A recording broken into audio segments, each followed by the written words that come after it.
Hello, ಅಧ್ಯಕ್ಷರೇ ನಮಸ್ತೆ, ಶುಭ ಸಂಜೆ. ನಮಸ್ಕಾರ ಗುರುಗಳೇ. ಏನು ಅಧ್ಯಕ್ಷರೇ, ಏನ್ ಸಮಾಚಾರ? ನೀವು ನಿತ್ಯ ಜಾಗೃತಿ ಮಾಡುವಂತ ವ್ಯಕ್ತಿ, ಹೇಳಿ ಗುರುಗಳೇ, ನೀವು ಕೂಡ ಬಹಳ ಅದ್ಭುತವಾದ ಕೆಲಸ ಮಾಡಿದಿರಿ, ಮಾಡ್ತಾ ಇದ್ದೀರಿ. ಏನೋ ದೊಡ್ಡವರು ಕನ್ನಡನ ಉಳಿಸಿದ್ದಾರೆ, ಏನೋ ಅಳಿಲ್ ಸೇವೆ ಮಾಡಿ ಬೆಳೆಸೋಣ ಅಂತ ಹೇಳಿ ಅಧ್ಯಕ್ಷರೇ. ಗುರುಗಳೇ, ನಾವು ಏನಪ್ಪಾ ಅಂದ್ರೆ ನೀವು ಕೂಡ ಫೋನ್ ಮಾಡಿದಿರಿ, ನಾವು ಕೂಡ ಕೆಲವರಿಗೆಲ್ಲ ಫೋನ್ ಮಾಡಿದೀವಿ. ಎಲ್ಲರನ್ನು ನಾವು ಕನ್ನಡದವರು, ನಮಗ್ ಕನ್ನಡ ಗೊತ್ತು, ನಾವು ಆ ಸಂಘದವರು, ನಾವು ಆ ರಾಜಕೀಯದವರು, ನಾವು ಲೋಕಲ್ ಅಂತಂದು ಹೇಳ್ತಾರೆ. ಆದ್ರೆ ಇವ್ರಿಗೆ ಕನ್ನಡ ಬಳಸಕ್ಕೆ ಏನ್ ದೊಡ್ಡ ರೋಗ ಬಂದಿದೆ? ಹೇಳೋದು ಮಾತ್ರ ನಾನು ಕನ್ನಡಿಗ, ನಾನು ಕನ್ನಡದವನು, ನಾನು ಆ ಸಂಘದವನು, ಈ ಸಂಘದವನು, ನಾನು ಲೋಕಲ್ ಅಮ್ಮ ಅಂತ ಹೇಳ್ತಾರೆ ಫೋನ್ ಮಾಡಿದಾಗೆ. ಅಧ್ಯಕ್ಷರೇ, ನನ್ಗೆ ಹೆಸರಿಗೆ ಆಗೋ ಸಂಗತಿ ಏನಪ್ಪಾ ಅಂದ್ರೆ, ನಮ್ಮ ಸಂಘಟನೆಯಿಂದ 315 ಅಭಿಯಾನ ಮಾಡಿದ್ದೀವಿ. ಹೌದು ಗುರುಗಳೇ. 250 ಜನ, ನಾನು ಕನ್ನಡದವನು, ಆ ಸಂಘಟನೆಯವನು, ನಾನು ಜಿಲ್ಲಾ ಪಂಚಾಯತಿ ಮೆಂಬರ್ ಅಳಿಯ, ನಾನು MLA ಅವ್ರ ಅಳಿಯ, MP ಅಳಿಯ, ನಾನು ಅಂತ ಇಂತ ಪ್ರಭಾವಿ ಅಂತ ಹೇಳ್ತಾರೆ ಈ ಲುಚ್ಚಾಗಳು. ಇಲ್ಲಿ ನಮ್ಮ ತಾಯಿ ಭಾಷೆಯನ್ನು ಬಳಸ್ತಕ್ಕಂತ ನಮ್ಮ ವೀರ ಕನ್ನಡಿಗರ ವಂಶಸ್ಥರುಗಳೇ ನಮ್ಮ ಭಾಷೆಯನ್ನು ಬಳಸ್ತಾ ಇಲ್ಲ ಅಂತ ನನ್ಗೆ ಅನುಮಾನ ಬರ್ತಾ ಇದೆ. ಗುರುಗಳೇ, 100 ಜನದಲ್ಲಿ ನಾವೇ ಸುಮಾರು 60ರಿಂದ 70 ಜನ ಕನ್ನಡ ಹಾಳು ಮಾಡ್ತಾ ಇರೋದು ಕರ್ನಾಟಕದವ್ರೇನೆ. ಹೊರಗಡೆ ಕಮ್ಮಿ, ನಾವೇ ಇವತ್ತು ಕನ್ನಡದವ್ರೆ, ಕರ್ನಾಟಕದವ್ರೇನೆ ಹಾಳು ಮಾಡ್ತಿರೋದು. ನಾವ್ ಒಂದ್ ಅಂಗಡಿ ಓಪನ್ ಮಾಡ್ತಾರೆ, ಅಂಗಡಿ ಮುಂದೆ 80% ಇಂಗ್ಲಿಷ್ ಬೋರ್ಡ್ ಹಾಕಿರ್ತಾರೆ. ಇಲ್ಲಿ ಇವ್ರಿಗೆ ವ್ಯವಹಾರ ಮಾಡಕ್ಕೆ ಕರ್ನಾಟಕ ಬೇಕು, ಇವ್ರಿಗೆ ಮಲ್ಕೊಳಕ್ಕೆ ಕರ್ನಾಟಕ ಬೇಕು, ಇವ್ರು ವಾಸ ಮಾಡಕ್ಕೆ ಕರ್ನಾಟಕ ಬೇಕು, ಕುಡಿಯಕ್ಕೆ ನೀರ್ ಕರ್ನಾಟಕ, ಕರೆಂಟ್ ಎಲ್ಲ ಇಲ್ಲಿದು. ಇವ್ರ ಯೋಗ್ಯತೆಗೆ ಇಷ್ಟು ಬೆಂಕಿ ಹಾಕ ಅಲ್ಲಿ ಅಂಗಡಿ ಮುಂದೆ ಬೋರ್ಡ್ ಮಾತ್ರ ಇಂಗ್ಲಿಷ್ ಹಾಕ್ಬೇಕು. ಏನ್ ಕರ್ಮ ಗುರುಗಳೇ ಇವ್ರದೆಲ್ಲ. ನೋಡಿ ಅಧ್ಯಕ್ಷರೇ, ಶಾಲೆಗಳು ನಡೆಸ್ತಾ ಇರೋದು, ಪೆಟ್ರೋಲ್ ಬಂಕ್ಗಳು, ದೊಡ್ಡ ದೊಡ್ಡ ವಾಣಿಜ್ಯ ಮಳಿಗೆಗಳಿರೋರು ಹೊರ ರಾಜ್ಯದವ್ರಲ್ಲ. ಏನೋ ಪಾನಿಪುರಿ ಅಂಗಡಿಯವನೋ, ಆಲೋ ಬ್ಲಾಕೋ, ಈ ಕಡಪ ಕಲ್ಲು ಇಟ್ಕೊಂಡಿರೋನು ಹೊರ ರಾಜ್ಯದವನು. ಇಲ್ಲಿ ನೆಲೆಸಿರ್ತಕ್ಕಂಥ ಈ ಮುಟ್ಟಾಳ್ರು ಕರೆ ಮಾಡಿದ ತಕ್ಷಣ ನಾನು ಕನ್ನಡಿಗ ಸರ್, ನನ್ನ ರಕ್ತದಲ್ಲಿ ಕನ್ನಡಿಗ, ನನ್ನ ವಂಶ ಕನ್ನಡಿಗ, ನಾನು ಓದಿರೋದು ಕನ್ನಡಿಗ ಅಂತ ಮಾತ್ರ ನಮ್ಮ ಹತ್ರ ಜಂಬ ಕೊಚ್ಕೊಳ್ತಾ ಇದ್ದಾರೆ. ಹೌದು ಗುರುಗಳೇ, ಯಾರಿಗಾದ್ರೂ ಫೋನ್ ಮಾಡ್ಲಿ, ಅಯ್ಯೋ ಬಿಡಪ್ಪ, ನಾನು ಲೋಕಲ್, ನಾನು ಕನ್ನಡ ಸ್ಕೂಲಲ್ಲೇ ಓದಿರೋದು, ನನಗ ಗೊತ್ತು, ಮಾಡ್ತೀನಿ ಬಿಡಪ್ಪ. ಬರೀ ದೌಲತ್ತು. ಇವ್ರ ಯೋಗ್ಯತೆಗೆ ಕನ್ನಡ ಬೋರ್ಡ್ ಹಾಕ್ಸಕ್ ಮಾತ್ರ ಹಿಂಜರಿತಾರೆ ಗುರುಗಳೇ. ಅಧ್ಯಕ್ಷರೇ, ಇವಾಗ ನಮ್ಮ ಪರಿಸ್ಥಿತಿ ಏನಾಗಿದೆ ಅಂದ್ರೆ, ಶತ್ರು ಎಲ್ಲಿದ್ದಾನೆ ಅಂದ್ರೆ ನಮ್ಮ ಭುಜದ ಮೇಲೆ ಇದ್ದಾನೆ. ಹೌದು ಗುರುಗಳ, ತಲೆ ಮೇಲೆ ಕುತ್ಕೊಂಡ್ಬಿಟ್ಟವ್ರೆ.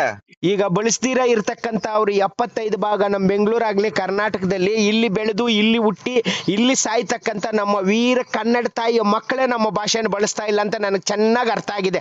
ಇನ್ನೇನು ಹೊರ ರಾಜ್ಯದವರಲ್ಲ, ಹೊರ ರಾಷ್ಟ್ರದವರಲ್ಲ, ಇಲ್ಲಿರ್ತಕ್ಕಂತ ನಮ್ಮ ಕಾಲೆಳೆಯತಕ್ಕಂತ ಆ ಸಂಘಟನೆ, ಈ ಸಂಘಟನೆ ಅಂತ ಹೇಳ್ಕೊಂಡು ದರ್ಪ ತೋರಿಸ್ತಕ್ಕಂತ ಮುಟ್ಟಾಳ್ರೆ 90 ಭಾಗ ಕನ್ನಡ ಬರೆಸ್ತಾ ಇಲ್ಲ ಕರ್ನಾಟಕದಲ್ಲಿ. ಯಾವನ್ ಹೆಂಗಾರ ಮಾಡ್ಲಿ ಗುರುಗಳೇ, ನಾವು ಜೀವ ಇರೋವರೆಗೂ, ನಮ್ಮ ಉಸಿರು ಇರೋವರೆಗೂ ನಾವು ಕನ್ನಡ ಕನ್ನಡ ಕನ್ನಡ ಅಷ್ಟೇ. ಅದು ಅಧ್ಯಕ್ಷರೇ, ಏನು ಗೊತ್ತಿಲ್ಲ. ಇವತ್ತ ಶಾಂತಿನಗರದ ಶಾಸಕ ಯಾರೋ 4 ಜನ ತಮಿಳ್ನ ಮಾತಾಡು ಅಂದ್ರೆ ತಮಿಳು ಮಿಶ್ರಿತ ಕನ್ನಡದಲ್ಲಿ ಮಾತಾಡ್ತಾ ಇದ್ದಾನೆ. ಅವ್ನಿಗೆ ಓಟ್ ಹಾಕಿರೋದೇನ್ ತಮಿಳ್ನಾಡವನ? ಎಲ್ಲ ಕನ್ನಡದವರು ಓಟ್ ಹಾಕವ್ರೆ, ತಮಿಳರು ಓಟ್ ಹಾಕವ್ರೆ. ಇಲ್ಲಿ ಹೊರ ರಾಜ್ಯದವರು ಇದಾರಲ್ಲ ನಮ್ಮ ಕರ್ನಾಟಕದಲ್ಲಿ, ಅವರಿಗೆ 2 ವೋಟರ್ ID, 2 ವೋಟರ್ ಇದಾವೆ ಗುರುಗಳೇ. ಒಂದು ತಮಿಳ್ನಾಡಲ್ಲಿ, ಒಂದು ಕರ್ನಾಟಕದಲ್ಲಿ. ಧಿಕ್ಕಾರ ಇರ್ಲಿ ಅಂತ ಅವ್ರ ಸರ್ವನಾಶನ. ಇದನ್ನ ನಮ್ಮ ಕೇಂದ್ರ ಸರ್ಕಾರ ಇದನ್ನ ಬ್ಯಾನ್ ಮಾಡ್ಬೇಕು ಮೊದ್ಲು. ಆಧಾರ್ ಕಾರ್ಡ್ ಲಿಂಕ್ ಮಾಡ್ಬೇಕು ಇದಕ್ಕೆ. ಹೌದು, ವೋಟರ್ ಐಡಿಗಳಿಗೆ. ಯಾಕಂದ್ರೆ ಇದು ಡಬಲ್ ಗೇಮ್. ಚುನಾವಣೆ ನಡೆಯೋ ಟೈಮಲ್ಲಿ ಒಬ್ರು ತಮಿಳ್ನಾಡು ಇಲ್ಲಿ ಕರ್ನಾಟಕದಲ್ಲಿ ಇರಲ್ಲ, ಬೆಂಗಳೂರಲ್ಲಿ. ಆದ್ರೂ ಇದ್ರೂವೇನು ಅವ್ರು ಈಚೆ ಬರಲ್ಲ, ನಮ್ಮ ಕನ್ನಡಿಗರಿಗೆ ಮತ ಹಾಕೋಕೆ ಕೆಲವರು ಹೊರ ರಾಜ್ಯದವ್ರು ಬರಲ್ಲ. ಈಗ ನಮ್ಮ ಹಳ್ಳಿಗಾಡ್ನಲ್ಲಿ 100 ಓಟ್ ಇದ್ರೆ 88 ಓಟ್ ಬಿದ್ದಿರುತ್ತೆ ಒಂದು ಪೆಟ್ಟಿಗೆಯಲ್ಲಿ. ಆದ್ರೆ ಬೆಂಗಳೂರಲ್ಲಿ 100 ಓಟ್ ಇರೋ ಜಾಗದಲ್ಲಿ 24 ಓಟ್ ಬೀಳೋದು. ಯಾಕಂದ್ರೆ ಇನ್ನು 76 ಜನ ಮನೆಯಲ್ಲಿ ಮಲ್ಕೊಂಡಿರ್ತಾರೆ. ನನ್ಗೆ ಯಾಕಪ್ಪ ಈ ಊರು ಉಸಾಬುರಿ ಅಂತ.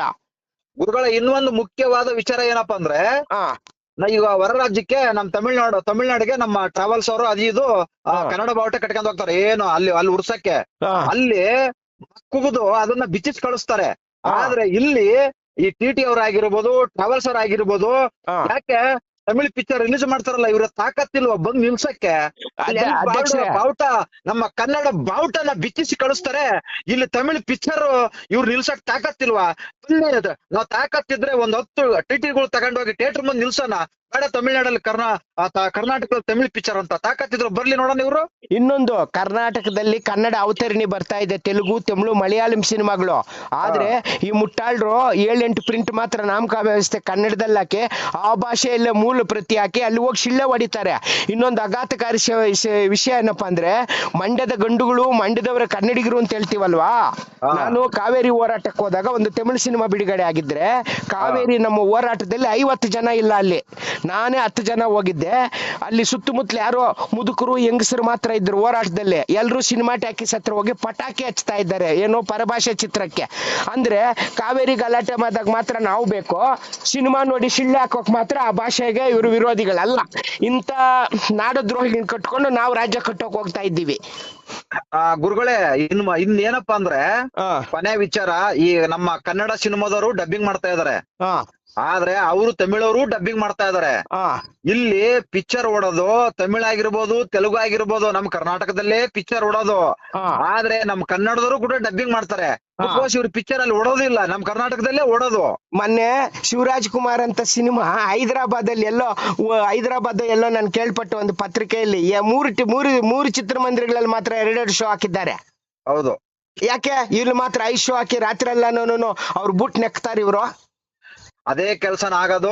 ಆದಷ್ಟು ನಮ್ಮ ಕನ್ನಡಿಗರು ಬದಲಾವಣೆ ಆಗ್ಬೇಕು, ಕನ್ನಡದ ಬಗ್ಗೆ ಕಿಚ್ಚು ಬರಬೇಕು. ಅವಾಗ ಬಂದ್ರು ಮಾತ್ರ ಇವ್ರು ತಮಿಳ್ನಾಡಿಗೆ ಹೋಗಿ ಬಾವುಟ ಬಿಚ್ಚಿ ಡಿಕ್ಕಿಲ್ ಹಾಕ್ಕೊಂಬರೋ ಬದ್ಲು ಅಲ್ಲಿ ಹೆಂಗ್ ಮಾಡ್ತಾರೋ, ಇವ್ರಿಗೆ ತಾಕತ್ತಿದ್ರೆ, ಇವ್ರಿಗೆ ದಮ್ ಇದ್ರೆ ತಮಿಳ್ ಪಿಕ್ಚರ್ ಇದೇ ಗಾಡಿ ಅವ್ರು ಬಂದು ತಮಿಳ್ ಥಿಯೇಟರ್ ಮುಂದೆ ನಿಲ್ಸ್ಬೇಕು. ರಿಲೀಸ್ ಆಗಿ ತಾಕತ್ತಿದ್ರೆ ಬನ್ನಿ, ನಾವ್ ಕೈ ಜೋಡಿಸ್ತೀವಿ. ಇದಕ್ಕೆ ತಾಕತ್ತಿದ್ರೆ ಬನ್ನಿ, ಅವನಾರ ಬನ್ನಿ. ನನಗೆ ಆಸೆ ಏನತ್ತಪ್ಪ ಅಂದ್ರೆ, ಊರು ಗಲ್ಲಿಗೂ ನನ್ನ ಮಿತ್ರ ಕೊಟ್ಟೂರು ನಾಗರಾಜ್ ಅಂತವ್ರು ಬರ್ಬೋದು. ಯಾಕಂದ್ರೆ ನೀವು ಇದ್ದಂಗೆ ಬಂದು ಎದೆಗೆ ಒದ್ದಿತೀರಿ, ಆ ತರ ಜಾಗೃತಿ ಮೂಡಿಸ್ತೀರಿ. ಸೂರ್ಯ ಹುಟ್ಟೋ ತಡ ಆದ್ರೂ ಒಪ್ಕೊಳ್ತೀನಿ, ಆದ್ರೆ ಕೊಟ್ಟೂರು ನಾಗರಾಜ್ ಅವರು ನೆಲ, ಜಲ, ಭಾಷೆ ಮತ್ತು ಎಲ್ಲಿ ಅನ್ಯಾಯ ಇರುತ್ತೆ ಅಲ್ಲಿ ಇರ್ತಾರೆ ಅಂತ ಮಿತ್ರರಂತ ಕರುಣನ್ ಪಡೆದಿದ್ದಾರೆ.